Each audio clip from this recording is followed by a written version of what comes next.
ಕಾರ್ಯಕ್ರಮದ ಪ್ರಾಯೋಜಕರು Ashlesh hotel, opposite MIT, Karkala road, Manipal.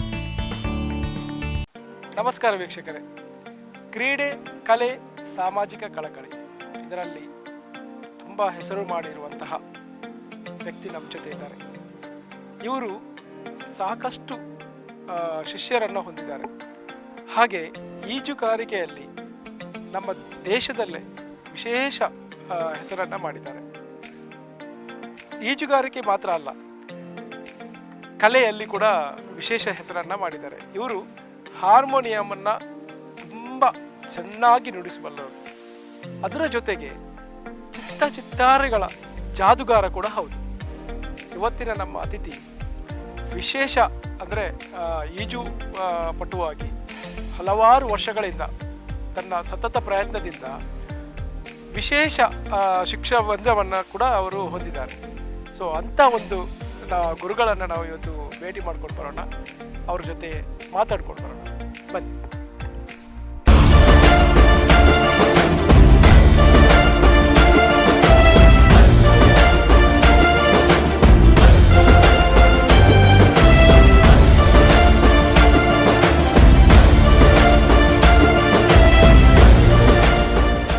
ನಾನು ಬರ್ತಾ ಹೇಳಿದೆ, ಅಂದರೆ ಈಜು ಆಮೇಲೆ ಕಲೆ ಅಂತ ಹೇಳಿದರೆ ಏನಂತ. ಸೊ ನನಗೆ ಇವತ್ತು ಒಂದು ಸಂತಸದ ವಿಷಯ ಅಂತ ಹೇಳಿದರೆ, ನಾನು ಗಂಗಾಧರ್ ಜಿ ಅವರೊಟ್ಟಿಗೆ ಇದ್ದೇನೆ. ಇವರ ಬಗ್ಗೆ ನಿಮಗೆಲ್ರಿಗೂ ಗೊತ್ತು, ಆದರೆ ಇವತ್ತು ಗಂಗಾಧರ್ ಜಿ ಅವರೊಟ್ಟಿಗೆ ಅವರ ಏನು ಇಷ್ಟು ವರ್ಷದ ಈ ಈಜು ಹಾಗೆ ಕಲೆಯ ಬಗ್ಗೆ ಮಾತಾಡಲಿಕ್ಕೆ ತುಂಬ ಸಂತೋಷ ಆಗ್ತಿದೆ. ಇವತ್ತು ಇವರು ರಾಜ್ಯ ಮಟ್ಟ ಹಾಗೂ ನಮ್ಮ ರಾಷ್ಟ್ರ ಮಟ್ಟದಲ್ಲಿ ಅವಾರ್ಡ್ಗಳನ್ನು ತಂದಿದ್ದಾರೆ ಈಜಿನ ಮೂಲಕ. ಅದಲ್ಲದೆ ಇವಾಗ ಎಲ್ಲ ಮಕ್ಕಳಿಗೆ, ಸಣ್ಣ ಮಕ್ಕಳಿಂದ ಹಿಡಿದು ದೊಡ್ಡವರ ತನಕ ಈಜನ್ನು ತನ್ನ ಇದರಿಂದ ದಾನ ಮಾಡ್ತಿದ್ದಾರೆ. ಏನಪ್ಪ ಅಂತ ಹೇಳಿದ್ರೆ, ಈಜು ಕಲ್ತ್ರೆ ಎಲ್ಲ ವಿದ್ಯೆ ಕಲ್ತಾಗಿ.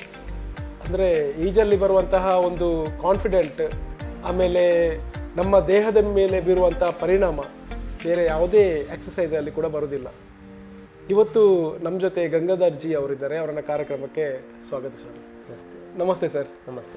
ನನಗೆ ತುಂಬ ಖುಷಿ ಅಂತ ಹೇಳಿದರೆ, ನೀವು ಈಜಿನ ಮೂಲಕ ನಮ್ಮ ದೇಶಕ್ಕೆ, ನಮ್ಮ ರಾಜ್ಯಕ್ಕೆ ಹೆಸರನ್ನು ತಂದುಕೊಟ್ಟಿದ್ದೀರಿ.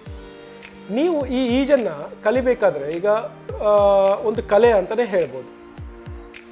ಕಲೆ ಎಲ್ರಿಗೂ ಒಲಿಯುವುದಿಲ್ಲ, ಅಂದರೆ ಸರಸ್ವತಿ ಒಲಿಯುವುದು ತುಂಬ ಕಷ್ಟ.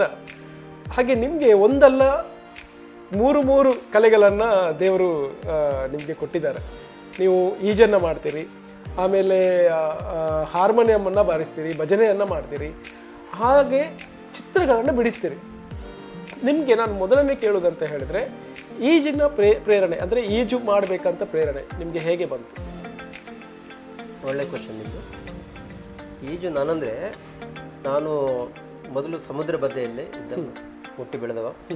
ನಮ್ಮದು ಪಶ್ಚಿಮದಲ್ಲಿ ಸಮುದ್ರ, ಅರಬ್ಬಿ ಸಮುದ್ರ, ಪೂರ್ವದಲ್ಲಿ ನದಿ, ಇದರ ಮಧ್ಯೆ ಇರುವವರು ನಾವೆಲ್ಲ. ಅಂದ್ರೆ ನಮ್ಮ ದಕ್ಷಿಣ ಕನ್ನಡ, ನಮ್ಮ ಏನು ಇಲ್ಲಿ ಮೂರು ಸುತ್ತ ಕೂಡ ನೀರನ್ನ ಆವರಿಸಿಕೊಂಡಿದ್ದು. ನಾವು ಏನಾದರೂ ಸಣ್ಣದಿರುವಾಗಲೂ ನಮಗೆ ಅಲ್ಲಿ ಸ್ವಲ್ಪ ಅನಿವಾರ್ಯವಾಗಿ ಕಲೀಲೇಬೇಕಾಗ್ತದೆ. ನಾವು ಹೊಳೆಯಲ್ಲಿ ಸ್ವಲ್ಪ ಈಜು ನಾವು ಕಲಿತಿದ್ದೇನೆ. ಸ್ವಲ್ಪ ಅಂದರೆ ದೊಡ್ಡ ಈಜುಗಾರನಾಗಿರಲಿಲ್ಲ, ಸ್ವಲ್ಪ ನಮ್ಮ ಮಟ್ಟಿಗೆ ನಾವು ಈಜು ಮಾಡ್ಕೊಂಡು, ಡಾಗ್ ಬೀಟಿಂಗ್ ಅಂತ ಹೇಳ್ತೇವೆ ನಾವು, ಸ್ವಲ್ಪ ಮಂಡೆ ಮೇಲೆ ಮಾಡಿಕೊಂಡು ಈಜು ಮಾಡೋದು ಅಂತೆಲ್ಲ ಅಷ್ಟೇ ಇಲ್ಲೆಲ್ಲ ಮಾಡ್ಕೊಂಡು ಸ್ವಲ್ಪ ಕಲ್ತಿದ್ದೇನೆ. ಅದೇ ನಂದು ಬಾಲ್ಯದಲ್ಲಿರುವಾಗ ನಂದು ಏನದು. ಈಗ ಈಜು ನಾನು ರಾಷ್ಟ್ರಮಟ್ಟದ, ಅಂತಾರಾಷ್ಟ್ರ ಮಟ್ಟದ ಒಂದು ಈಜು ಪಟುವಾದದ್ದು ಸಾಧಾರಣ ನನ್ನ 50ನೇ ವರ್ಷದ ನಂತರ, ನನ್ನ ಪ್ರಾಯ 50 ವರ್ಷ ಪ್ರಾಯದ ನಂತರ ನಂದು ಅದನ್ನು ಸಾಧಿಸಿ ನಾನು ಬೆಳವಣಿಗೆ ಆದದ್ದು.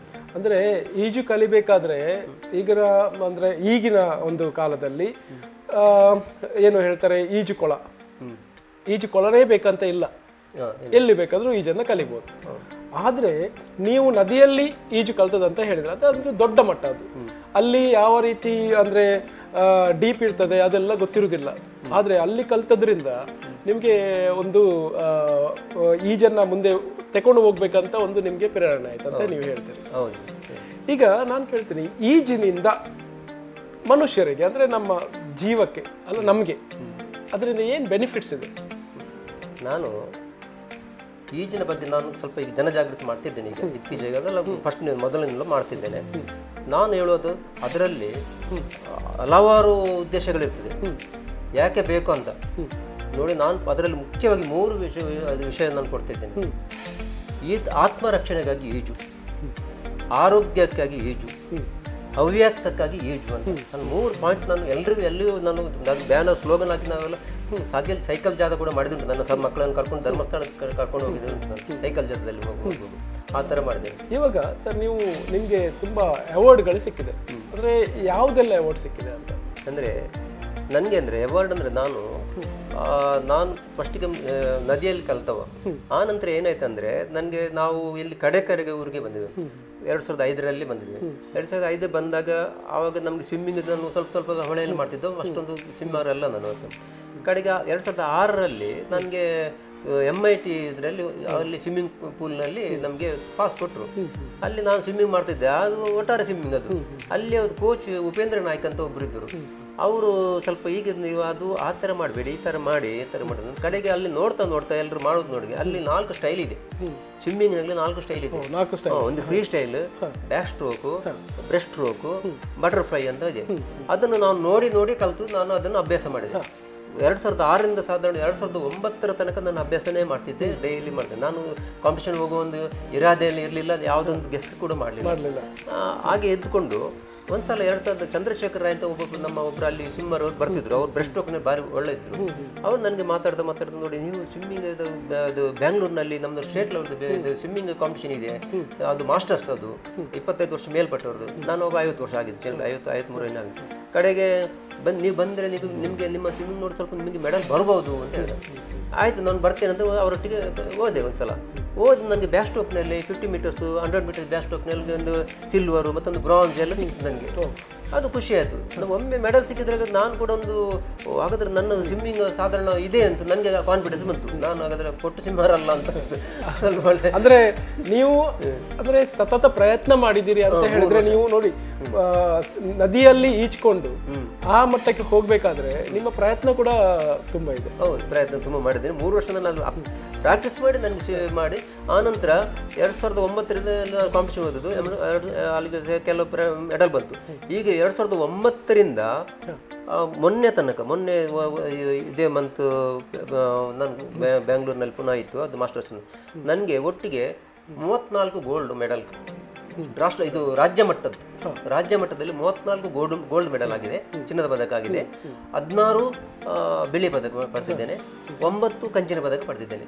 ಅಷ್ಟು ಮೆಡಲ್ ಪಡೆದಿದ್ದೇನೆ. ಮತ್ತೆ ನಾವು ರಾಷ್ಟ್ರ ಮಟ್ಟಕ್ಕೆ ಎಲ್ಲ ಹೋಗ್ತಿದ್ದೆವು. ಅಲ್ಲಿ ನನಗೆ ರಾಷ್ಟ್ರ ಮಟ್ಟದಲ್ಲಿ ಒಂದು 3 ಚಿನ್ನದ ಪದಕ ಪಡೆದಿದ್ದೇನೆ, ಮತ್ತೆ 3 ಕಂಚಿನ ಪದಕ ಪಡೆದಿದ್ದೇನೆ ರಾಷ್ಟ್ರ ಮಟ್ಟದಲ್ಲಿ. ಅದು ಯಾವುದು ಅವಾರ್ಡ್ ಆಗಿತ್ತು? ಭಾರತ್ ಬುಕ್ ಅದಲ್ಲ, ಅದು ನಮ್ಮ ಸ್ವಿಮ್ಮಿಂಗ್ ಕಾಂಪಿಟೇಷನ್. ಇದು ಬಿಟ್ಟು ಈಗ ನನಗೆ ಎಷ್ಟೋ ಸ್ಟೂಡೆಂಟ್ಸ್ ಎಲ್ಲ ಇದ್ದಾರೆ. ಸ್ಟೂಡೆಂಟ್ಸ್ ಇದ್ದುಕೊಂಡು ನಾವು ಬೇರೆಗೆಲ್ಲ ಏನಾದರೂ ಒಂದು ಅಚೀವ್ಮೆಂಟ್ ಏನಾದರೂ ಮಾಡಬೇಕು ಅಂತ ನಮ್ಮಷ್ಟು. ಈಗ ನಾನು ಏನು ಮಾಡ್ತೇನೆ ಅಂದರೆ ನಾನು ಆಸ್ಕಾ ಅಂದರೆ American swimming coaches association. Okay, ASCA ಹೌದು. ಅವ್ರದ್ದು ಒಂದು ಕೋಚ್ನವರಿಗೆ ಒಂದು ಕೋಚಿಂಗ್ ಕೊಡಲಿಕ್ಕೆ ಒಂದು ಟ್ರೈನಿಂಗ್ ಉಂಟು ಅವ್ರದ್ದು. ಅದು ಸರ್ಟಿಫಿಕೇಟ್ ಆಸ್ಕಾ ಲೆವೆಲ್ 1, ಲೆವೆಲ್ 2, ಲೆವೆಲ್ 3 ಎಲ್ಲ ಉಂಟು. ಲೆವೆಲ್ 1 ಮತ್ತು ಲೆವೆಲ್ 2 ಬ್ಯಾಂಗ್ಳೂರಿನಲ್ಲಿ ಒಂದ್ಸಲ ಅವರು ಕಂಡಕ್ಟ್ ಮಾಡಿದ್ದಾರೆ, ಅದು ಕೋಚಿಂಗ್ ಕ್ಯಾಂಪ್ ಕಂಡಕ್ಟ್ ಮಾಡಿದ್ರು. ನಾನು ಕೂಡ ಅದರಲ್ಲಿ ಅಟೆಂಡ್ ಆಗಿದ್ದೆ. ಅದಕ್ಕೆ ಸಾಧಾರಣ 20,000 ನಮ್ಗೆ ಖರ್ಚಾಗ್ತದೆ ನಾವು ಹೋಗಿ ಅಲ್ಲಿ ಫೀಸ್ ಕಟ್ಟಲಿಕ್ಕೆಲ್ಲ. ಅದು ಸರ್ಟಿಫಿಕೇಟ್ ಬರೋದು ಅಮೆರಿಕದಿಂದಲೇ ಬರೋದು ಅದಕ್ಕೆ ಕೋಚಿಂಗ್ ಇದು. ನಾನು ಅದನ್ನು ಲೆವೆಲ್ 1, ಲೆವೆಲ್ 2 ನಾನು ಅದು 2 ಕೋಚಿಂಗ್ ಅದು ಟ್ರೈನಿಂಗ್ ನಾನು ಪಡ್ಕೊಂಡೆ. ಸರ್ಟಿಫಿಕೇಟ್ ಕೂಡ ಬಂದಿದೆ ಆಸ್ಕದ ನನಗೆ. ಅದು ನಾನು ಬೇಕಾದರೆ ನಿಮಗೆ ತೋರಿಸ್ತೇನೆ. ಅದು ಅದ್ರ ಪಡ್ಕೊಂಡು ನಮ್ಗೆ ಕೋಚಿಂಗ್ ಹೇಗೆ ಕೊಡಬೇಕು, ಆ ಕೋಚಿಂಗ್ ಕೋಚ್ ಇದ್ದವನು ಹೇಗಿರಬೇಕು ಅಂತ ಅದರಲ್ಲಿ ನಮಗೆ ಟ್ರೈನಿಂಗ್ ಪಡ್ಕೊಂಡಿದ್ದೇನೆ. ಅದೇ ಮಕ್ಕಳಿಗೆ ನಾವು ಈಗ ಏನು ಮಾಡ್ತೇನೆ ಅಂದರೆ ಮಕ್ಕಳನ್ನು ನಾನು ಸಮುದ್ರಕ್ಕೆಲ್ಲ ಕರ್ಕೊಂಡು ಹೋಗ್ತಿದ್ದೇನೆ. ಸಮುದ್ರ ಸ್ವಿಮ್ಮಿಂಗ್ ಎಲ್ಲ ಕಲಿಸ್ತಾ ಇದ್ದೇನೆ ಮಕ್ಕಳೆಲ್ಲ. ನಮಗೆ ಸಮುದ್ರದಲ್ಲಿ ಸ್ವಲ್ಪ ಒಳ್ಳೆಯ ಇದುಂಟು. ಅಂದ್ರೆ ಈಗ ಸಮುದ್ರದಲ್ಲಿ ಈಜುವುದು ಅಂತ ಹೇಳಿದ್ರೆ ಸಮುದ್ರ ತುಂಬಾ ವಿಶಾಲ ಆಗಿರ್ತದೆ, ಅದು ಕೂಡ ನೀರು ಎಲ್ಲಿ ಎಷ್ಟು ಇದೆ ಅಂತ ಯಾರಿಗೂ ಗೊತ್ತಿರೋದಿಲ್ಲ. ಆದ್ರೆ ನಿಮ್ಗೆ ನದಿಯಲ್ಲಿ ಅಲ್ಲ ಕೆರೆಯಲ್ಲಿ ಅಲ್ಲ ನೀವು ಈಜುಕೊಳದಲ್ಲಿ ಸ್ನಾನ ಮಾಡಿ ಸಮುದ್ರಕ್ಕೆ ಹೋಗುವಾಗ ಆ ಎಕ್ಸ್ಪೀರಿಯನ್ಸ್ ಹೇಗಿರ್ತದೆ ಸರ್? ನೋಡಿ, ನಿಜವಾಗಿ ಹೇಳ್ತಾರೆ, ನಮ್ಮ ಕೆಲವರಿಗೆ ಸಮುದ್ರದಲ್ಲಿ ಸ್ವಲ್ಪ ಭಯಾನಕ ಅಂತ ಕಾಣ್ತದೆ, ಹೌದು ಎಲ್ರಿಗೂ ಕಾಣ್ತದೆ. ಆದರೆ ನಾವು ಕೆರೆಯಲ್ಲಿ, ಈಗ ನಾವು ಕೆರೆಯಲ್ಲಿ ಕಲಿಸೋದು, ಸ್ವಿಮ್ಮಿಂಗ್ ಪೂಲ್ ಅದರಲ್ಲಿ ಕಲಿಸಲಿಲ್ಲ, ಕೆರೆಯಲ್ಲಿ ದೇವರ ಕೆರೆ ಅಂತ ಕೆರೆಯಲ್ಲಿ ಅಂತ ಬರ್ತದೆ. ಅಷ್ಟು ದೊಡ್ಡ ಕೆರೆ ಇಲ್ಲಿ ಎಲ್ಲಿ ಇಲ್ಲ, ಅದು ದೇವರು ಕೊಟ್ಟ ವರ ನಮಗೆ. ಅದು ಇಲ್ಲಿ ನಮಗೆ ದೇವರು ಕೊಟ್ಟ ವರ ದೇವರ ಕೆರೆ. ಅದು ಅಲ್ಲಿ ಕೆರೆಯಲ್ಲಿ ಮತ್ತೆ ಸ್ವಿಮ್ಮಿಂಗ್ ಪೂಲ್ಗೂ ಡಿಫರೆನ್ಸ್ ಇದೆ. ಸ್ವಿಮ್ಮಿಂಗ್ ಪೂಲ್ ಕ್ಲೋರಿನ್ ವಾಟರ್ ಇರ್ತದೆ, ಅದ್ರದ್ದು ನೀರಿನ ಸಾಂದ್ರತೆ ಬೇರೆ ಇರ್ತದೆ, ಇದ್ರದ್ದು ಸಾಂದ್ರತೆ ಬೇರೆ ಇದೆ. ಹೌದು, ಇದು ಉಪ್ಪು ನೀರಿನ ಇದು ಅದು ಡೆನ್ಸಿಟಿ ಆಫ್ ವಾಟರ್ ಜಾಸ್ತಿ, ನೀರಿನ ಸಾಂದ್ರತೆ ಜಾಸ್ತಿ ಯಾವುದ್ರಲ್ಲಿ, ಸಮುದ್ರದಲ್ಲಿ. ಅದು ಏನ್ ಮಾಡ್ತದೆ ಅಂದ್ರೆ ನಮ್ಮನ್ನ ಮೇಲೆ ಎತ್ತದೆ, ತುಂಬಾ ಲಿಫ್ಟ್ ಮಾಡ್ತದೆ. ಕೆರೆಯಲ್ಲಿ ಅಷ್ಟು ಲಿಫ್ಟ್ ಮಾಡೋದಿಲ್ಲ, ಸ್ವಿಮ್ಮಿಂಗ್ ಪೂಲ್ ಕೂಡ ಅಷ್ಟು ಲಿಫ್ಟ್ ಮಾಡೋದಿಲ್ಲ, ಸಮುದ್ರದಲ್ಲಿ ತುಂಬಾ ಲಿಫ್ಟ್ ಮಾಡ್ತದೆ. ನಾವು ಎಷ್ಟು ಈಜಿದ್ರು ಕೂಡ ಅದು ನಮಗೆ ಸ್ವಲ್ಪ ಫ್ರೀ ಆಗ್ತದೆ. ಮತ್ತೇನಂದ್ರೆ ಸಮುದ್ರದಲ್ಲಿ ಓಝೋನ್ ಅಂದ್ರೆ O3 ಆಮ್ಲಜನಕದ 3 ಪಟ್ಟು ಇರ್ತದೆ. ಈಗ ನಾವು ಆಮ್ಲಜನಕ ಅಂದ್ರೆ O2 ಇಲ್ಲಿ ನಾವು ಉಸಿರಾಡುವುದು, ಆ ಸಮುದ್ರದ ಆ ಮಟ್ಟದ ಸಮುದ್ರ ನೀರು ಅಲ್ಲಿ ಹೇಗಿರ್ತದೆ O3 ಓಝೋನ್ ಅಂತ, ಅದು ಅಂದ್ರೆ ಅದರ ಮಟ್ಟ ಜಾಸ್ತಿ ಇರ್ತದೆ. ಆವಾಗ ನಮ್ಗೆ ಉಸಿರಾಟಕ್ಕೆ ಸ್ವಲ್ಪ ಸುಲಭ ಆಗ್ತದೆ. ಅವು ಆಮ್ಲಜನಕ ನಮ್ಗೆ ಬೇಕಲ್ಲ, ಆವಾಗ ಉಸಿರಾಟಕ್ಕೆ ಬಾಯಲ್ಲಿ ಸುಸ್ತಾಗುದಿಲ್ಲ. ಅದು ಮತ್ತೆ ಲಿಫ್ಟ್ ಮಾಡ್ತದೆ, ಸಾಕಾಗಲ್ಲ. ಅದು ಎಷ್ಟು ಬೇಕಾದ್ರೂ ಸ್ವಿಮ್ಮಿಂಗ್ ಮಾಡ್ಬೋದು, ಅದರಲ್ಲಿ ತುಂಬಾ ದೂರ ಹೋಗ್ಬೋದು, ಲಿಫ್ಟ್ ಮಾಡ್ತದೆ. ಇಷ್ಟು ಕೆರೆಯಲ್ಲಿ ಮಾಡಿದಷ್ಟು ಟೈರ್ಡ್ ಅಲ್ಲಿ ಆಗುದಿಲ್ಲ. ಅಲ್ಲಿ ಉಪ್ಪು ನೀರು ಮತ್ತೆ ನಮ್ಗೆ ಸಹಿಸಿಕೊಳ್ಳಿಕ್ಕೆ ಆಗುದಿಲ್ಲ, ಕಣ್ಣಿಗೆ ಸ್ವಲ್ಪ ಇದೆ ಅಷ್ಟು ಟ್ರೇವನ ಮತ್ತೆ ಎಲ್ಲ ಇದಕ್ಕೆಲ್ಲ ಒಳ್ಳೇದು. ಅದು ಚರ್ಮದ ಇದಕ್ಕೆ ಕೂಡ ಅದು ಒಳ್ಳೇದು. ಅಂದ್ರೆ ನಮ್ಮ ಇದ್ರಲ್ಲೇ ಇದೆ, ಅಂದ್ರೆ ಸಮುದ್ರ ಸ್ನಾನ ಮಾಡೋದ್ರಿಂದ ಚರ್ಮದ ಕಾಯಿಲೆ ಹೋಗ್ತದೆ ಅಂತ. ಇವಾಗ ನೀವು ಸೈಂಟ್ ಮೇರಿಸ್ ಇಂದ ನೀವು ಈಜನ್ನ ಮಾಡಿದ್ರಿ ಮೊನ್ನೆ, ಸೊ ನಿಮ್ಮೊಂದಿಗೆ ಶಿಷ್ಯರಿದ್ರು. ಸೊ ನಿಮ್ಗೆ ಅದು ಮಾಡ್ಬೇಕಂತ ಹೇಗೆ ನಿಮ್ಗೆ ಬಂತು, ಅಂದ್ರೆ ಆ ಪ್ರೇರಣೆ ಹೇಗೆ ಬಂತು? ಇದು 2 ಈವೆಂಟ್ ಆಯ್ತು. ಅಂದ್ರೆ ಒಂದು ನಂದು ಅಂದ್ರೆ ನಮ್ಮ ಶಿಷ್ಯಂದ್ರು ನಾವು ಈಗ ಏನ್ ಮಾಡಿದ್ರೆ ಅಂದ್ರೆ ಕಡೆಕರ್ನಲ್ಲಿ ನಮ್ದು ಫಸ್ಟಿಗೆ ನಾನು ಇಲ್ಲಿ ಕಡೆಕರ್ ಕೆರೆಯಲ್ಲಿ ನಾನು ಒಬ್ಬನೇ ಇಬ್ರು 3 ಜನ ಮಾತ್ರ ನಾವು ಸ್ವಿಮ್ಮಿಂಗ್ ಮಾಡ್ತಿದ್ದೆವು ಪ್ರಾಕ್ಟೀಸ್. ನಂಗೆ ಅಂದ್ರೆ ನಾನು ಅಲ್ಲಿ ಕೆರೆ ಇದ್ರು ಕೂಡ ನಾನು MIT ಕೆರೆಗೆ ಸ್ವಿಮ್ಮಿಂಗ್ ಪೂಲ್ಗೆ ಹೋಗ್ತಿದ್ದೆ. ಆದ್ರೂ ಏನಾಗ್ತದೆ ಅಂದ್ರೆ ನನಗೆ ಕಡೆಗೆ ಇಲ್ಲಿ ಅದು ಒಂದೊಂದು ತಿಂಗಳು ಕೆಲಸ ಮೇಂಟೆನೆನ್ಸ್ಗೆ ಬಂದ್ ಮಾಡ್ತಾರೆ, ಅವಾಗ ಇಲ್ಲಿ ಮಾಡ್ತಿದ್ದೆ. ಮತ್ತೆ ಇಲ್ಲಿ ನನಗೆ ಸರಿ ಆಗ್ತದೆ ಬಂದು ಇದು ಸ್ವಲ್ಪ ಲಾಂಗ್ ಇದೆ ಅಂದ್ರೆ ಮಾಡ್ತಾ ಇಲ್ಲಿ ಕೆಲವರು ಮಕ್ಕಳೆಲ್ಲ ಬರ್ತಾರೆ. ಬರುವಾಗ ನಾನು ಅವರಿಗೆ ಫ್ರೀಯಾಗಿ ಕಲಿಸ್ತಾ ಇರ್ತೇನೆ. ಕಲಿಸಿದ್ದು ತುಂಬ ಮಕ್ಕಳು ಕಲಿತಿದ್ದಾರೆ ನನ್ನಿಂದ. ಕಡೆಗೆ ನಮ್ಗೆ ಏನಾಯ್ತು ಅಂದ್ರೆ ಕಾಂಪಿಟೇಷನ್ ಮಾಡಬೇಕು ಅಂತ ಒಂದು ಮಾಡಬೇಕಾದ್ರೆ ಏನು ಮಾಡಬೇಕಂತ ನಮ್ಮಲ್ಲಿ ಒಬ್ರು ನನ್ನ ಫ್ರೆಂಡ್ ಹರ್ಷ ಬಂದಿದ್ದು, ಇಲ್ಲಿ ಸ್ವಿಮ್ಮಿಂಗ್ ಪೂಲ್ ಮಾಡಿದ್ರೆ ನಮ್ಗೆ ಎಂತೆಲ್ಲ ಮಾಡ್ಬೋದಲ್ಲ ಅಂತ. ಅದಕ್ಕೆ ಸಾಲಿಗ್ರಾಮದಲ್ಲಿ ಒಂದು ಸಾಲಿಗ್ರಾಮ ಇದು ಸ್ವಿಮ್ಮಿಂಗ್ ಕ್ಲಬ್ ಅಂತ ಒಂದು ಉಂಟು. ನಾವು ಅಲ್ಲಿ ಕಾಂಪಿಟೇಷನ್ ನಾವು ಹೋಗಿದ್ದೇವೆ, ಮಕ್ಕಳನ್ನು ಕರ್ಕೊಂಡೋಗಿದ್ದೆ. ಅದನ್ನು ನೋಡ್ಬಿಟ್ಟು ನಾವು ಇಲ್ಲಿ ಮಾಡಿದ್ರೆ ಹೇಗೆ ಅಂತ ನಾವು ಕೂಡ ಇಲ್ಲಿ ಮಾಡಿದೆ. ಅದಕ್ಕಷ್ಟಕ್ಕೆ ನಾವು ಏನು ಮಾಡಿದೆ ಅಂದರೆ ಇಲ್ಲಿ ನಮ್ಮಲ್ಲಿ ನಮ್ಮ ಫ್ರೆಂಡ್ಸ್ ಪಡುಕರೆಯವರು ಎಲ್ಲ ಬರ್ತಿದ್ರು ಫ್ರೆಂಡ್ಸ್. ಅಂದರೆ ನಾನು ಅವಾಗ ಮೆಡಲ್ ಬರ್ತಿತ್ತು. ಮೆಡಲ್ ಬರುವಾಗ ನಮ್ಮದು ಏನು ಸ್ವಲ್ಪ ಪೇಪರ್ನಲ್ಲಿ ಬರ್ತಿತ್ತು, ಸ್ವಲ್ಪ ನಾವು ಫೇಮಸ್ ಸ್ವಲ್ಪ ಪಾಪ್ಯುಲರ್ ಆಗ್ತಿದ್ದೆ. ಪಾಪ್ಯುಲರ್ಗೆ ನಮ್ಮ ಇದು ಎಲ್ಲಿ ಕೆರೆ ಏನಂತ ಎಲ್ಲ ನೋಡ್ಲಿಕ್ಕೆ ಇಲ್ಲಿ ಬರ್ತಿದ್ರು. ಇಲ್ಲಿ ಸ್ವಲ್ಪ ಅವರು ಕೂಡ ಅಭ್ಯಾಸ ಮಾಡ್ತಿದ್ರು. ಅಭ್ಯಾಸ ಮಾಡುವಾಗ ನಮಗೆಲ್ಲ ಫ್ರೆಂಡ್ಶಿಪ್ ಆಗ್ತಾರೆ. ಮತ್ತು ನಮ್ಮ ಊರಿನವರು ಇದ್ರಲ್ಲ, ಅದರಲ್ಲಿ ಚಂದ್ರ ಕುಂದರ್ ಒಬ್ಬರು, ಮತ್ತು ಒಬ್ಬರು ದಯಾನಂದ ಕುಂದರ್, ಮತ್ತು ಕೃಪಾಲ್, ಕಿಶಾನ್, ಮುಂಚೆ ಎಲ್ಲ ತುಂಬ ಜನ ಇದ್ರು, ಅವರೆಲ್ಲ ಬರ್ತಿದ್ರು. ಅವರು ಮತ್ತು ಹರ್ಷ ಮೈಂದನ್ ಅಂತ ಒಬ್ಬರು ಅಲ್ಲಿದ್ದರು. ಅವರೆಲ್ಲ ಕಡೆಗೆ ನಾನು ಹೇಳಿದೆ ಇಲ್ಲಿ ಸ್ವಿಮ್ಮಿಂಗ್ ಕ್ಲಬ್ ಮಾಡುವ ಅಂತ. ಆಯ್ತು, ಅದಕ್ಕೆ ನಾನೊಂದು ಮನೆಗೆ ಕರೆದು ಮನೆಯಲ್ಲಿ ಅವರನ್ನು ಮೀಟಿಂಗ್ ಮಾಡಿಸಿ ಇಲ್ಲಿ ಸ್ವಿಮ್ಮಿಂಗ್ ಕ್ಲಬ್ ಮಾಡಿದ್ರೆ ಅವರೆಲ್ಲ ಅದಕ್ಕೆ ನೆಗೆಟಿವ್ ಹೇಳಿಲ್ಲ. ಆಯಿತು ಮಾಡುವ ಅಂತ ಅವರಲ್ಲಿ ಬಂದು ನಿಮ್ಮೊಟ್ಟಿಗೆ ನಾವು ಇದ್ದೇವೆ ಅಂತ ಹೇಳಿದ್ರು. ಆನಂತರ ಸ್ವಿಮ್ಮಿಂಗ್ ಕ್ಲಬ್ ಮಾಡಿಬಿಟ್ಟು ಕಾಂಪಿಟೇಷನ್ಸ್ ಎಲ್ಲ ಮಾಡಿದ್ದೇವೆ. ಅವನ್ನೆಲ್ಲ ಮತ್ತೆ ಮೊನ್ನೆ ಏನಾಯ್ತು ಅಂದರೆ ಬೇರೆ ಒಂದು ಕಡೆಯಲ್ಲಿ ಇದು ಪದ್ಮಾಸನ ಹಾಕಿ ಸರಪಳಿ ಹಾಕಿ ಬ್ರೆಸ್ಟ್ ಸ್ಟ್ರೋಕ್ನಲ್ಲಿ ಒಂದು ಈಜಬೇಕು ಅಂತ ಒಂದು ಸಾಧನೆ ಮಾಡಬೇಕು ಅಂತ ನಮಗೆ ಇದಾಯಿತು. ಅದನ್ನು ಇವರನ್ನು ನಮ್ಮ ಕ್ಲಬ್ನವರ ಹತ್ರ ಹೇಳಿದೆ. ಅದು ಯಾರು ಸ್ಪಾನ್ಸರ್ ಸಿಗ್ತದೆ, ಯಾರು ಸ್ಪಾನ್ಸರ್ ಯಾವುದು ಅಷ್ಟು ಅದರ ಬೆಲೆ ಗೊತ್ತಿಲ್ಲ. ಕಡೆಗೆ ನಮ್ಮ ಇವ್ರ ಹತ್ರ ಚಂದ್ರಕುಂದೂರು ಅವ್ರ ಹತ್ರ ಹೇಳಿದೆ. ಮತ್ತೆ ನಮ್ಮಲ್ಲಿ ಒಬ್ಬರು ಇನ್ಸ್ಪೆಕ್ಟರ್ ಒಬ್ಬರು ಬರ್ತಾರೆ, PS ಸತೀಶ್ ಅಂತ ಇನ್ಸ್ಪೆಕ್ಟರ್. ಅವರು ಸ್ವಲ್ಪ ಸಪೋರ್ಟಿವ್ ನಮಗೆಲ್ಲ. ಅವರೆಲ್ಲ ಅವರ ಮಕ್ಕಳಿಗೆ ಮತ್ತೆ ನಾನೇ ಇದು ಸ್ವಿಮ್ಮಿಂಗ್ ಕಲಿಸ್ತೀನಿ, ಅವರೆಲ್ಲ ಬರ್ತಿದ್ರು, ಅವರುಗಳು ಮಾಡ್ತಾ ಇದ್ದಾರೆ. ಅವರು ಒಂದು ನಾವೆಲ್ಲ ಸಪೋರ್ಟ್ ಮಾಡ್ತೇವೆ, ನೀವು ಮಾಡಿ ಅಂತ ಹೇಳಿದ್ರು. ಅದಕ್ಕೋಸ್ಕರ ನಾವೇನು ಮಾಡಿದ್ವಿ, ಒಂದು ಡೇಟ್ ಫಿಕ್ಸ್ ಮಾಡಿ ಇಂಡಿಯನ್ ಬುಕ್ ಆಫ್ ರೆಕಾರ್ಡ್ಸ್ಗೆ ನಾನು ಅಪ್ಲೈ ಮಾಡಿದೆ. ಅಲ್ಲಿ ಅಪ್ಲೈ ಮಾಡಿದ ನಂತರ ಅವರು ಅಪ್ರೂವಲ್ ಬಂತು, ಅದಕ್ಕೆ ಇಂಥ ಡೇಟಿಗೆ ಮಾಡಿ ಅಂತ ಹೇಳಿದ್ರು. ಅದಕ್ಕೆ ಜಡ್ಜಸ್ ಅಂತೂ ಹರೀಶ್ HR ಬಂತ, ಅದು ಬೆಂಗಳೂರಿನಲ್ಲಿ ಬಂದರು. ಅವರು ಬೇರೆ ಚೆನ್ನೈಯಲ್ಲಿ ಕಳಿಸ್ಬೇಕು ಮತ್ತು ಬೇರೆ ಬಾಂಬೆಯಲ್ಲಿ ಕಳಿಸ್ಬೇಕು, ಬೇರೆ ಬೆಂಗಳೂರಿನ ಕಳಿಸಿ ಅಂತ ಹೇಳಿದೆ ನಾವು. ಅದು ಬೆಂಗಳೂರಿನ ಕಳಿಸಿದ್ದಾರೆ. ಆ ಜಡ್ಜ್ಮೆಂಟ್ ಕೊಟ್ಟಿದ್ದಾರೆ. ಅದು ನಮಗೆ 1.4 ಕಿಲೋಮೀಟರ್ ಅಂದರೆ 1400 ಮೀಟರ್ ಸಮುದ್ರದಲ್ಲಿ ಡೀಪ್ ಎಂಡಿನಿಂದ ಶೋರ್ಗೆ ಪದ್ಮಾಸನ ಹಾಕಿ, ಪದ್ಮಾಸನ ಹಾಕಿ ಸರಪಳಿಯಿಂದ ಬೀಗ ಹಾಕಿ ಸಮುದ್ರದಲ್ಲಿ 1.4 ಕಿಲೋಮೀಟರ್ ಅಂದ್ರೆ ನೀವು ನಾರ್ಮಲ್ ಆಗಿ ಈಜುವುದೇ ಕಷ್ಟ. ಅಂದ್ರೆ ನಾರ್ಮಲ್ ಆಗಿ ಸಮುದ್ರದಲ್ಲಿ ಈಜುವುದು ಅಂತ ಹೇಳಿದ್ರೆ ಅಷ್ಟು ಸುಲಭ ಇಲ್ಲ. ಅದು ಕೂಡ ಪದ್ಮಾಸನವನ್ನ ಹಾಕಿ ಸರಪಳಿಯಿಂದ ಕಟ್ಟಿ ಬೀಗ ಹಾಕಿ ಆ ಪದ್ಮಾಸನದಿಂದಲೇ ಅದೇ ಭಂಗಿಯಲ್ಲಿ ಈಜು ಮಾಡುವುದಂತ ಹೇಳಿದ್ರೆ ಸುಲಭದ ವಿಷಯ ಅಲ್ಲ. ನೋಡಿ ವೀಕ್ಷಕರೇ, ನಮ್ಮಲ್ಲಿ ಎಷ್ಟು ತರದ ಒಂದು ಕಲಾವಿದರು ಅಂದ್ರೆ ಇಂಥ ಸಾಧಕರು ಇದ್ದಾರೆ.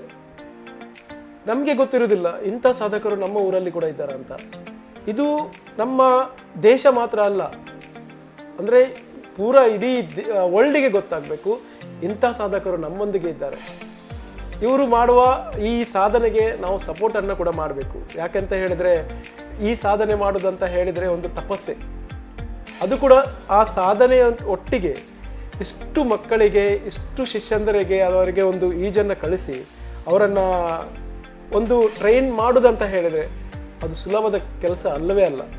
ಯಾಕೆಂತ ಹೇಳಿದ್ರೆ ನಾನು ನೋಡಿದೆ ಇವತ್ತು ಎಷ್ಟು ಜನ ಮಕ್ಕಳು ಬೆಳಗ್ಗೆ ಹಿಡಿದು ಬಂದು ಅವರು ಪ್ರಾಕ್ಟೀಸನ್ನು ಮಾಡಿ, ಸಣ್ಣ ಮಕ್ಕಳಿಗೆ ನೀರಿನ ಭಯ ಜಾಸ್ತಿ ಇರ್ತದೆ. ಅದನ್ನು ಓಡಿಸಿ, ಅಂದರೆ ಆ ಭಯವನ್ನು ಓಡಿಸಿ ಅವರಿಗೆ ಕಾನ್ಫಿಡೆಂಟನ್ನು ತಂದು ಈಜನ್ನು ಕಳಿಸುವಂತಹ ಇಲ್ಲಿಯ ಏಕೈಕ ವ್ಯಕ್ತಿ ಅಂತ ಹೇಳಿದರೆ ನಮ್ಮ ಸರ್ ಅವರು.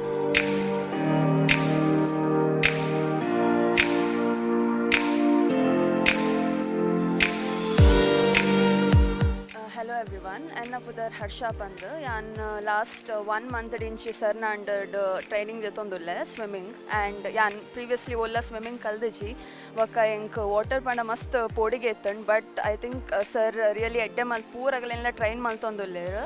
ಎಂಕೊಂದು ಕ್ಲಾಸ್ದ ಬಗ್ಗೆ ಎಂಚ ಗೊತ್ತಾಯ್ತು ಪನ್ನಾಗ sir few months back India books of record ಪಡುಕೆರೆಡ್ ರೆಕಾರ್ಡ್ ಬ್ರೇಕ್ ಮಲ್ದಿತ್ತಾರೆ. ಅವೆನ್ ತೂವೇರೆಗೆ ಅವೆನ್ ವಿಟ್ನೆಸ್ ಮಲ್ಪರೆ ಅನ್ಬೋದಿತ್ತೆ.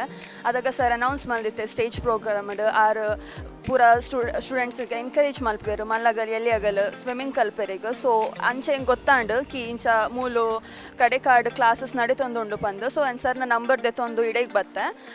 ಇನಿಷಿಯಲಿ ಮಸ್ತ್ ಪೋಡಿಗೆ ಒಂದಿತ್ತು ನೀರಿಡ್ ಜಪ್ಪೆರೆಗ್ಲ ಅದಾಯಪಂಡ ಅಂಡರ್ ವಾಟರ್ ಬ್ರೆತ್ ಕಂಟ್ರೋಲ್ ಮಲ್ಪುನ ಪೂರ it is a technique difficult ಪಂದ ಅನ್ಪನ್ಪುಜಿ. ಬಟ್ ಅವು ಟೆಕ್ನಿಕ್ ಸರ್ ಎಡ್ಡೆ ರೀತಿಡ್ ಕಲ್ಪೊಂದುಲ್ಲೇರು.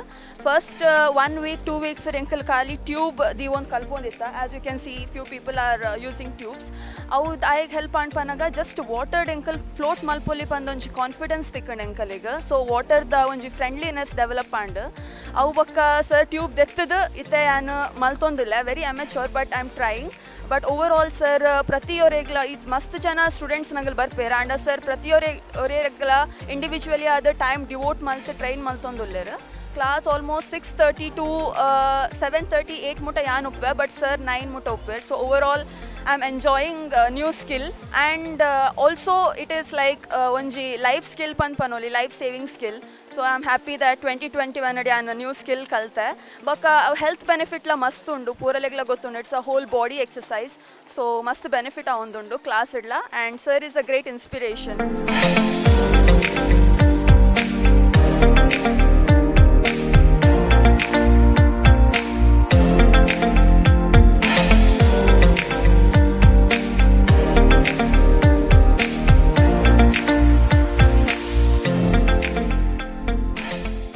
ಸೈಂಟ್ ಮೇರಿಸಿಂದ ಮಲ್ಪೆ ಬೀಚ್ ತನಕ ನೀವು ಸ್ವಿಮ್ಮಿಂಗನ್ನು ಮಾಡಿದ್ರಿ. ಇದರ ಉದ್ದೇಶ ಏನಂತ ಕೇಳ್ಬೋದಾ? ನಾನು ಇಂಡಿಯಾ ಬುಕ್ ಆಫ್ ರೆಕಾರ್ಡ್ಸ್ನಲ್ಲಿ ದಾಖಲಾಯಿತು ನಂದು. ಭಾಳ ಅಷ್ಟೊಂದು ನಿಮ್ಮ ಮೀಡಿಯಾದವರೆಲ್ಲ ತುಂಬ ಪ್ರಚಾರ ಮಾಡಿದೆ. ಅವರಿಗೆ ನಿಜವಾಗಿ ನಾನು ಕೃತಜ್ಞತೆ ಅರ್ಪಿಸ್ತಾ ಇದ್ದೇನೆ. ಆನಂತರ ನಾನೊಂದು ಸಾಧನೆ ಮಾಡಿದೆ. ನಮ್ಮ ರಾಷ್ಟ್ರ ಮಟ್ಟದಲ್ಲಿ ಒಂದು ಸಾಧನೆ ಆಯಿತು. ನನ್ನ ಮಕ್ಕಳು ಕೂಡ ಏನಾದರೂ ಸಾಧನೆ ಮಾಡಬೇಕಂತ ನನ್ನೊಂದು ಉದ್ದೇಶ ಇತ್ತು. ಮತ್ತೇನೆಂದರೆ ನಾನು ಮೊದಲೇ ಹೇಳ್ತಿದ್ದೇನೆ, ಸ್ವಿಮ್ಮಿಂಗ್ ಬಗ್ಗೆ ಜನಜಾಗೃತಿ ಮಾಡಬೇಕು ಅಂತ. ಆತ್ಮರಕ್ಷಣೆಗಾಗಿ, ಆರೋಗ್ಯಕ್ಕಾಗಿ, ಹವ್ಯಾಸಕ್ಕಾಗಿ, ಅದು ಸ್ವಿಮ್ಮಿಂಗ್ ಕಲಿಲೇಬೇಕಂತ ಒಂದು ಉದ್ದೇಶ, ನಮ್ಮದು ಉದ್ದೇಶ, ನಮ್ಮ ಕ್ಲಬ್ಬಿನದು ಉದ್ದೇಶ ಅದೇ. ಅದು ಪ್ರಚಾರ ಮಾಡಬೇಕು, ಸ್ವಲ್ಪ ಜನಜಾಗೃತಿ ಮಾಡಬೇಕು. ಆ ಉದ್ದೇಶಕ್ಕೋಸ್ಕರ ನಾವು ನಮ್ಮ ಮಕ್ಕಳನ್ನೆಲ್ಲ ಒಟ್ಟು ಮಾಡಿ ಈಗ 41 ಮಕ್ಕಳನ್ನು ಸೇರಿಸ್ಕೊಂಡು ನಾನು ಸೈಂಟ್ ಮೇರಿಸಿಂದ ಮತ್ತೆ ಮಲ್ಪೆ ಬೀಚ್ಗೆ ಎಲ್ಲ 4 ಕಿಲೋಮೀಟರ್, ಅದು ಕೂಡ ಆ ದಿವಸ ಏನಾದ್ರೆ 4 ಕಿಲೋಮೀಟರ್ ಅಲ್ಲ, ಅದು 8 ಕಿಲೋಮೀಟರ್ ಸ್ವಿಮ್ಮಿಂಗ್ ಮಾಡಿದಾಗ ಆಗಿದೆ. ಹೇಗೆಂದ್ರೆ ನೀರಿನ ಕರೆಂಟ್ ಎದುರಿತ್ತು ನಮಗೆ. ಆ ಎದುರು ಕೂಡ ನಮ್ಮ ಮಕ್ಕಳೆಲ್ಲ ಸಾಧಿಸಿದ್ರೆ ಸ್ವಿಮ್ಮಿಂಗ್ ಮಾಡಿದ್ದಾರೆ. ಎಷ್ಟು ಜನ? 41 ಮಕ್ಕಳು. ಹೌದು, ಸ್ವಲ್ಪ ಹಿರಿಯರು ಕೂಡ ಇದ್ರು. ಹಿರಿಯರಿದ್ರು ನಮ್ಮ 9 ವರ್ಷ ಪ್ರಾಯದಿಂದ 60 ವರ್ಷ 65 ವರ್ಷ ಪ್ರಾಯದವರು ಕೂಡ ಇದ್ರು ನಮ್ಮಲ್ಲಿ. 65 ನಮ್ಮ ಸ್ಟೂಡೆಂಟ್ಸ್ ಅವರು ಇದ್ರು, ಕೆಲವು ಮಂಗಳೂರಿನವರು ಇದ್ರು. ಅದು ಅಂದ್ರೆ ನಮ್ಗೆ ಅಷ್ಟು ನನ್ಗೆ ಖುಷಿ ಆಯ್ತೇನೆಂದ್ರೆ, ನಾನು ಅಷ್ಟು 4 ಕಿಲೋಮೀಟರ್ ಆ ನೀರಿನ ಸಮುದ್ರದಲ್ಲಿ ನೀರು ಎದುರು ಈಜಿ ಬಂದ್ರಲ್ಲ, ಅದನ್ನು ಕೂಡ ಗೋಲ್ ರೀಚ್ ಮಾಡಿದ್ದಾರೆ. ಅದಕ್ಕೂ ನನಗೆ ನಾನು ಕಲಿಸಿದ್ದಕ್ಕೆ ಸಾರ್ಥಕ ಆಯ್ತು, ನನಗೆ ಒಂದು ಬಹಳ ತೃಪ್ತಿ ಆಗೋದ್ರಿಂದ.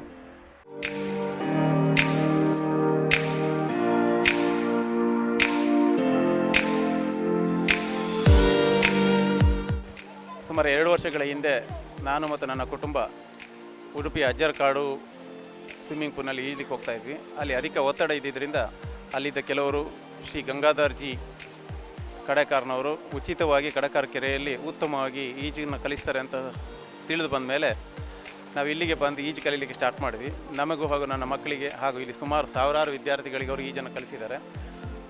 ಅವರು ಈಗ 65 ವರ್ಷ ಪ್ರಾಯ. ಇವತ್ತಿಗೆ ಅವರಿಗೆ 5 ವರ್ಷ ನಿವೃತ್ತಿಯಾಗಿ ಇದುವರೆಗೆ ಸುಮಾರು 1000ಕ್ಕೂ ಹೆಚ್ಚು ವಿದ್ಯಾರ್ಥಿಗಳಿಗೆ ಅವರು ಈಜನ್ನು ಕಲಿಸಿ ಅವರ ಜೀವರಕ್ಷಣೆ ಹಾಗೂ ಇನ್ನೊಬ್ಬರ ಜೀವರಕ್ಷಣೆ ಹೇಗೆ ಮಾಡಬೇಕು ಅನ್ನೋದನ್ನು ಹೇಳಿಕೊಟ್ಟಿದ್ದಾರೆ.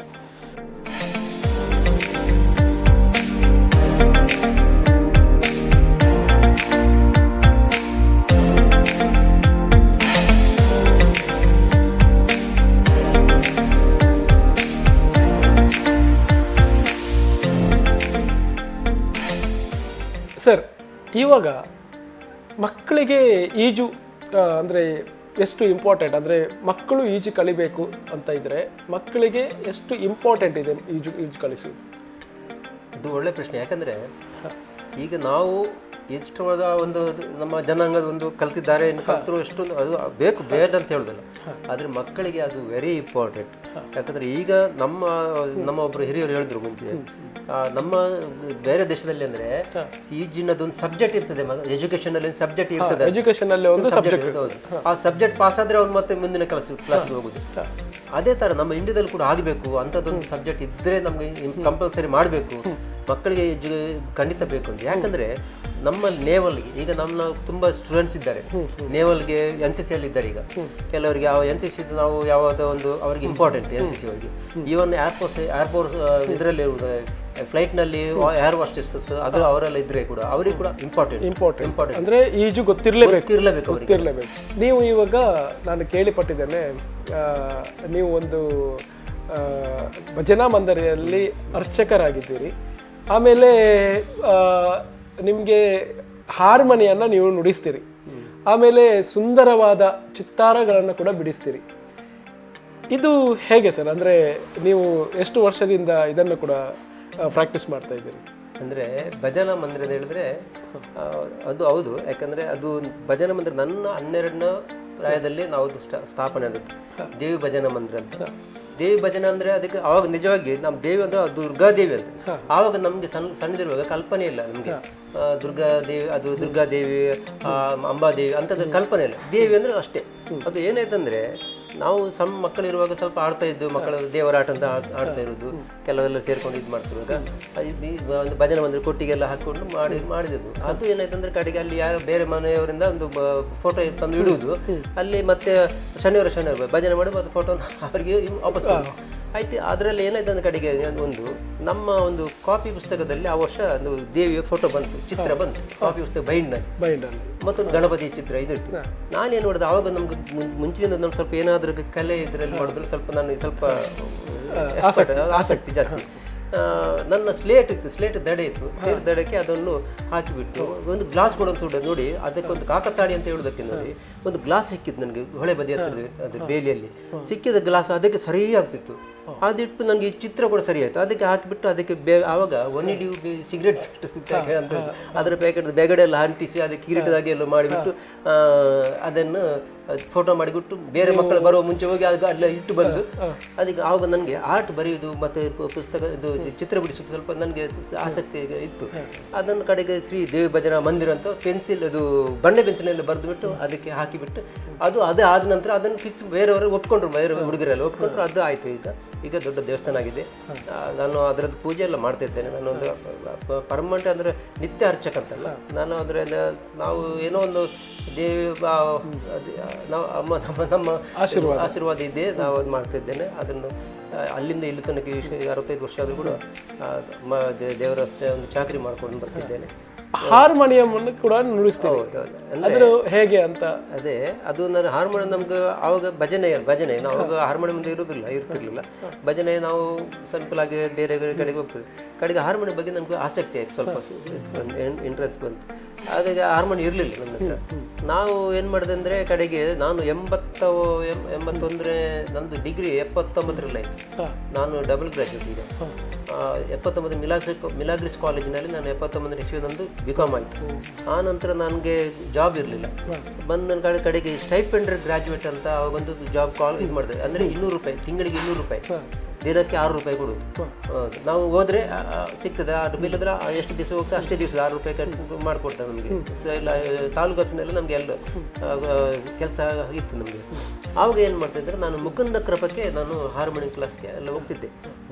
ಮಾಸ್ಟರ್ ಒಬ್ಬರು ಭುಜಂಗರಾವ್ ಅಂತ ಭಾರಿ ಓಲ್ಡ್ ಇದು, ಅವರು ರಿಟೈರ್ಡ್ ಆದರೂ ಕೂಡ ಅವರನ್ನು ಇಟ್ಕೊಂಡಿದ್ದಾರೆ. ಅವರು ಫ್ಲೂಟು, ವಯಲಿನು, ಹಾರ್ಮೋನಿಯಮು, ವೋಕಲ್ ಇದೆಲ್ಲ ಇದು ಮಾಡ್ತಿದ್ದಾರೆ. ಅವರು ಕಲಿಸಿಕೊಡ್ತಿದ್ರು. ಅವರು ಸುಂದರವಾದ ಮನಸ್ಸಿದ್ದವರಿಗೆ ಸುಂದರವಾದ ಚಿತ್ರವನ್ನು ಬಿಡಿಸುವಂಥದ್ದು ಅತಿ ಸುಲಭ. ಯಾಕೆಂತ ಹೇಳಿದರೆ ಆ ಸುಂದರವಾದ ಮನಸ್ಸು ಬೇಕು. ಸರ್ ಅವರು ಆಗಲೇ ಹೇಳಿದಾಗೆ ತನ್ನ ಸ್ಲೇಟಿಂದ ಒಂದು ದೇವಿಯ ಚಿತ್ರವನ್ನು ಅದಕ್ಕೆ ಹಾಕಿ ಅದನ್ನು ಸುಂದರವಾದ ಒಂದು ಮಂಟಪದ ರೂಪವನ್ನು ಕೊಟ್ಟು ಅಲ್ಲಿ ಅದನ್ನು ಪ್ರತಿಷ್ಠಾಪನೆ ಮಾಡಿದ್ರಂತ ಹೇಳಿದರು. ಅದರ ಹಾಗೆ ಅವರಿಗೆ ದೇವರು ಕೂಡ ಒಲಿದಿದ್ದಾರೆ ಸುಂದರವಾದ ಚಿತ್ತಾರವನ್ನು ಮಾಡಲಿಕ್ಕೆ. ಆ ಚಿತ್ತಾರವನ್ನು ಸರ್ ಅವರು ಹೇಗೆ ಮಾಡ್ತಾರೆ ಅಂತ ಕೇಳುವ. ಅಂದರೆ ಚಿತ್ರಕಲೆ ಇದ್ರಂದರೆ ನನಗೆ ಯಾವುದೋ ಒಂದು ಟ್ರೈನಿಂಗ್ ನಾನು ಓದೋನಲ್ಲ. ಟ್ರೈನಿಂಗಿಂದ ಇವನು ಹೈಸ್ಕೂಲ್ನಲ್ಲಿ ಕೂಡ ನಾನು ಟ್ರೈನಿಂಗ್ ಪಡ್ಕೊಂಡಿದ್ದೆ, ವರ್ಕ್ ಎಕ್ಸ್ಪೀರಿಯನ್ಸ್. ಆ ಸಬ್ಜೆಕ್ಟ್ ಲೆಸನ್ಗೆ ಹೋಗಿದ್ದೇನೆ. ಡ್ರಾಯಿಂಗ್ ಕ್ಲಾಸಿಗೆ ಸೇರಲಿಲ್ಲ ಅವಾಗ ಏನೋ ಕಾರಣಾಂತರದಿಂದ. ಆದರೆ ನನಗೆ ಇಂಟ್ರೆಸ್ಟ್ ಇತ್ತು. ಅದು ನಮಗೊಂದು ಏನೋ ದೈವದತ್ತವಾಗಿ ಬಂದಂಥ ಒಂದು ಕಲೆ ಚಿತ್ರ. ನನಗೆ ಅಂದರೆ ನೋಡಿ ನಿಮಗೆ ತೋರಿಸ್ತೇನೆ. ಅದೊಂದು ಚಿತ್ರ. ಅದರಲ್ಲಿ ನಾವು 1968-69 ಇಸ್ವಿಯಲ್ಲಿ ನಮ್ಮ ಒಂದು ಒಟ್ಟಾರ ಭಜನಾ ಮಂದಿರ ಹೇಗಿತ್ತು, ಆ ಭಜನಾ ಮಂದಿರ ಹತ್ತಿರ ಯಾವುದೆಲ್ಲ ಮನೆ ಇತ್ತು, ಆ ಮನೆಗಳು ಹೇಗಿತ್ತು, ಅದರ ಹತ್ತಿರ ಒಂದು ಅಂಗಡಿ, ಅದೊಂದು ಇದು, ಮತ್ತು ಭಜನಾ ಮಂದಿರ ಒಳನೋಟ, ಪರಿಸರದಲ್ಲಿ ಇರುವಂಥದ್ದು ಮೀನುಗಾರಿಕೆದು ಒಂದು ಫಿಶ್ ಮೀಲ್ ಫ್ಯಾಕ್ಟ್ರಿ ಟೈಪ್ ಇದು ಒಳನೋಟ, ಅದೆಲ್ಲ ನೋಡಿ. ಇದು 68 ನನ್ನ ಪ್ರತಿಭಟನದಲ್ಲಿ ಏನು ಇತ್ತು ಅದನ್ನು ಕೃತಿಯಾಗಿ ನನಗೆ ತೋರಿಸಿದ್ದೇನೆ. ಅದೇ ರೀತಿ ನಮ್ದೊಂದು ಇದು 30 ವರ್ಷದ ಹಿಂದೆ ನಮ್ದು ಸಾರ್ವಜನಿಕ ಗಣೇಶೋತ್ಸವ ಇತ್ತು. ಆವಾಗ ಎಷ್ಟು ಕಷ್ಟದಲ್ಲಿ ಮಾಡಿದ್ದೇವೆ ಅಂತ ನಮ್ಗೆ ತೋರಿಸುವಂಥದ್ದು ಒಂದು ಫೋಟೋ ಇದು ಚಿತ್ರ ಇದೆ. ಅದು ನಾವು ಗಣಪತಿಯನ್ನು ಕೈ ಗಾಡಿಯಲ್ಲಿ ಉಂಟು ನೋಡು, ಇದುಂಟಲ್ಲ ತಿಂಡಿ ಮಾರುವಂಥದ್ದು ಗಾಡಿ ಉಂಟಲ್ಲ, ಅದರಲ್ಲಿ ಇಟ್ಟುಕೊಂಡು ದೂಡ್ಕೊಂಡು ಹೋಗುವಂಥದ್ದು ಅಂಥ ಸೀನ್ ಅದು ನಾನು ತೋರಿಸ್ತೇನೆ ನಿಮಗೆ ಅಂಥದ್ದು. ಮತ್ತು ಅದು ರಾಜಕಾರ್ಯ ಇದು ನಮ್ಮ ಇದು ರಾಷ್ಟ್ರ ಪುರುಷರ ಅದು ದೇವಿದು ಅದು ನಮ್ಮ ಮೊನ್ನೆ ನವರಾತ್ರಿಯಲ್ಲಿ ಆದದ್ದು ಬಡಿಸಿದ ಚಿತ್ರ ಅದೆಲ್ಲ ಮೊನ್ನೆ ನವರಾತ್ರಿ ದಿವಸ ನಾನು ಅದನ್ನು ಇದು ಎಕ್ಸಿಬಿಷನ್ಗೆ ಇಟ್ಟಿದ್ದೇನೆ. ಮೊನ್ನೆ ಶಿವರಾತ್ರಿಗೆ ಅದೊಂದು ಮಾಡ್ತಿದ್ದೇನೆ. ಅದು ಸ್ವಲ್ಪ ಬ್ಯುಸಿ ಆಗಿ ಆಗಲಿಲ್ಲ. ಇದು ಚಿತ್ರ ಅಲ್ಲಿ ಸ್ವಲ್ಪ ನಿಲ್ಲಿಸಿದ್ದೇನೆ. ಸಮಯದ ಜಾಸ್ತಿ ಇದಾಗಿದೆ. ಆದ್ರೆ ನಂತರ ಅದು ಕಲೆಯಲ್ಲಿ ಇದ್ದು ನನಗೆ ದೈವದತ್ತವಾದ ಬಂದಂಥ ಕಲೆ ಅದು ಭಾರಿ ನನಗೆ ತೃಪ್ತಿ ಆಗ್ತದೆ, ಮನಸ್ಸಿಗೆ ಖುಷಿ ಕೊಡ್ತದೆ ಅದೆಲ್ಲ ಇದು ಮಾಡುವಾಗ. ನೋಡಿದ್ರಲ್ಲ ವೀಕ್ಷಕರೇ, ಗಂಗಾಧರ್ ಜಿ ಅವರು ತನ್ನ ಇಡೀ ಜೀವನದ ಒಂದು ಎಲ್ಲ ಜರ್ನಿಯನ್ನು ನಮ್ಮ ಮುಂದೆ ತೆರೆದಿಟ್ಟರು. ಹಾಗೆ ಮಕ್ಕಳು ಹೇಗಿರಬೇಕು, ನಮ್ಮ ದೇಹವನ್ನು ಹೇಗೆ ಕಾಪಾಡಬೇಕು, ಈಜಿನ ಮೂಲಕ ನಾವು ಏನನ್ನು ಸಾಧಿಸಬೇಕು, ಅಂದರೆ ಈಜು ಇದ್ದರೆ ಅಂದರೆ ಬೇರೆ ಯಾವುದೇ ಒಂದು ಕಲೆ ಬೇಡ. ಯಾಕೆಂತ ಹೇಳಿದ್ರೆ ಈಜಿನಿಂದ ನಮ್ಮ ದೇಹಕ್ಕೆ ರಕ್ಷಣೆಗೆ ಎಲ್ಲದೂ ಕೂಡ ಈಜಿನಿಂದ ಸಾಧಿಸ್ಬೋದು. ಮಕ್ಕಳಿಗೆ ಈಜು ಕಲಿತ್ರೆ ಅವರಿಗೆ ಏನಾಗ್ಬೋದು ಅಂದರೆ ಮಕ್ಕಳಿಗೆ ಸೇಫ್ಟಿ ಪರ್ಪಸ್, ಆಮೇಲೆ ಅವರಿಗೆ ಈಜಿನ ಮೂಲಕ ಸಿಗುವಂತಹ ಒಂದು ಆ ಒಂದು ಏನು ದೇಹದಲ್ಲಿರುವಂತಹ ರೋಗಗಳಿಗೆ ಎಲ್ಲ ನಿರೋಧಕವನ್ನು ಈಜಿನ ಮೂಲಕ ತರಬಹುದು. ಆಮೇಲೆ ನಮ್ಮ ದೇಶದಲ್ಲಿ ಎಲ್ಲರೂ, ಇಡೀ ದೇಶದಲ್ಲಿ ಎಲ್ಲರೂ ಈಜನ್ನು ಕಲಿಬೇಕು. ಇದು ಖಾಲಿ ಕಾಂಪಿಟಿಷನ್ಗೆ ಮಾತ್ರ ಅಲ್ಲ, ಸೀಮಿತ ಅಲ್ಲ, ಆದರೆ ನಮ್ಮ ರಕ್ಷಣೆಗೆ ಹಾಗೆ ನಮ್ಮ ಏನು ಆರೋಗ್ಯಕ್ಕೆ ಇದು ಉತ್ತಮ ಅಂತ ಗಂಗಾಧರ್ ಜಿ ಅವರು ಹೇಳಿದರು. ಸೊ ಈ ಕಾರ್ಯಕ್ರಮದ ಮೂಲಕ ನಮಗೆ ಎಲ್ರಿಗೂ ಯಾರೆಲ್ಲ ಈ ಕಾರ್ಯಕ್ರಮವನ್ನು ನೋಡ್ತಿದ್ದೀರಿ ಅವರೆಲ್ಲರೂ ಮುಂದಿನ ದಿನಗಳಲ್ಲಿ ಈಜನ್ನು ಕಲಿಯಿರಿ ಅಂತ ನಾನು ಕೂಡ ಆಶಿಸ್ತೇನೆ. ಹೇಳ್ತಾ ಮುಂದಿನ ವಾರದಲ್ಲಿ ಮತ್ತೊಂದು ಪ್ರತಿಭೆಯೊಂದಿಗೆ ನಾನು ಬರ್ತೀನಿ. ಅಲ್ಲಿ ತನಕ ನೋಡ್ತಾ ಇರಿ ನಿಮ್ಮ ನೆಚ್ಚಿನ ಸ್ಪಂದನ ವಾಹಿನಿಯನ್ನು. ನಮಸ್ಕಾರ.